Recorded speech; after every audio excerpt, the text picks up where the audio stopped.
মুসলমান বলা যায় না, মানে আত্মসমর্পণ করলে ওই রকম করেই করা লাগে, ঠিক কিনা জোরে বলেন।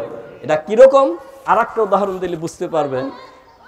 ওই গত সিজনে পঞ্চগড় অজে যাই, রংপুর জুমার টাইম হলো, শুক্রবার ছিল ওই দিন।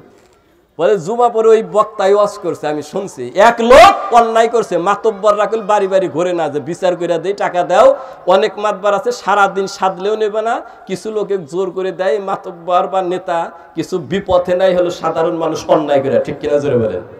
নিয়ে দেখছে যে ভুল তো করছে, অন্যায় করছে, অন্যায় করার পর নিজের পক্ষে রায় আনার জন্য টাকা দিছে 5,000। জোরে বলেন কয় হাজার? আরো জোরে বলেন কয় হাজার? এখন এই 5,000 টাকা মনে করে দেবে বিচারের ভিতরে যে মাতব্বর সব টাকা 5,000 যে দিছি মনে কি আছে, তাহলে রায়টা আমার পক্ষে যেন আসে। এখন দেখলো যে টাকা তো দিছি এখন নাই, এখন যদি মনে করে দেয় তাহলে কিল আর একটাও মাটিতে পড়বে না, কাজে কিল শুরু করবে একবারে ঘাড়ের উপরে, ঠিক কিনা জোরে বলেন। এই জন্যে ওই মাতব্বর সাহেবের খেদমতে কৌশলে বলছে, মাতব্বর সাহেব এই 5 পাঞ্জাতনের খবর কি? কয় কিসের খবর? কথা কয় না, কিসের খবর? 5 পাঞ্জাতনের খবর কি? তখন মাতব্বর সাহেব বলছে যে ভাই, যেই দেশে 12 আউলিয়া আছে ওই দেশে 5 পাঞ্জাতনের থাও আসে না। কি আসে না? থাও আসে না। তার মানে আর একজনেরা 12,000 দিয়ে রাখছে। কয় হাজার? 12,000 দিয়ে রাখছে। কয় 5 পাঞ্জাতন 12 আউলিয়ার কাছে থাও আসে না। বিচার তোর পক্ষে যাই নাই, গেছে উল্টা সাজা, 20টা বেতের বাড়ি আর হইলো 10,000 টাকা জরিমানা।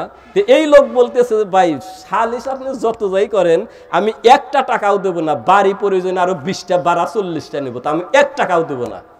ও বিচার কি পুরা মানছে? কথা বলে না, বিচার পুরা মানছে? অর্ধেক মানছে, অর্ধেক মানে নাই। ওকে পুরাপুরি আত্মসমর্পণ করেনেওয়ালা বলা হয় না, পুরা সারেন্ডার করেনেওয়ালাকে বলা হয় না।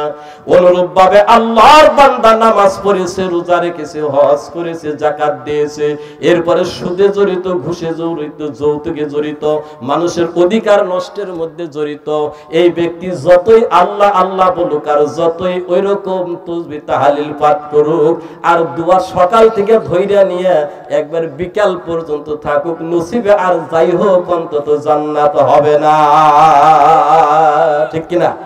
নসিবে আর জান্নাত হবে না। এরা করে কি 60 বছর চাকরি করার পর দেখছে যে চাকরি যখন রিটায়ার হয়েছে কলমের আর শক্তি নাই, কলমের শক্তি যখন না থাকছে 1টা টাকাও ঘুষ আর দেয় না কেউ। টাকা কি দেবে তখন?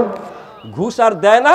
তখন একটা দোয়ার বই কিনছে, এই যে এরকম ছোট একটা দোয়ার বই কিনা এক হুজুরের কাছে নিছে, হুজুরের কাছে নিয়ে বলছে, হুজুর এই যে দেখলাম এই দোয়া পড়লে বলে 1200 বছরের গুনাহ মাফ হয়, এই দোয়া পড়লে 500 বছরের গুনাহ মাফ হয়।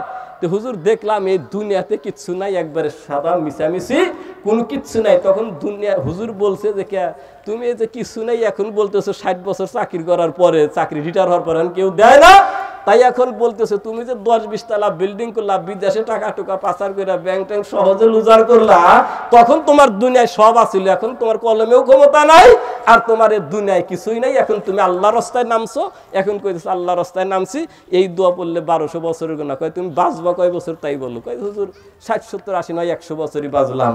ঠিক আছে, তুমি 100 বছর বাঁচবা, 60, 70 বছর বাঁচবা, এই 70 বছরে যে কুকর্ম হয়েছে, এই কুকর্ম আর মানুষের অধিকার হক যে নষ্ট হয়েছে, এইটা মাপ পাওয়া যায় কোন বই কেন্দ্রে? ওই বই কিনা ঘোরো, তোমার 1200 বছরের গুনাহ মাপ চাওয়ার দরকার নাই, তামাম দেশের মানুষের গুনাহ তোমার মাপ চাওয়ার দরকার নেই। কথা কি ভুল না ঠিক?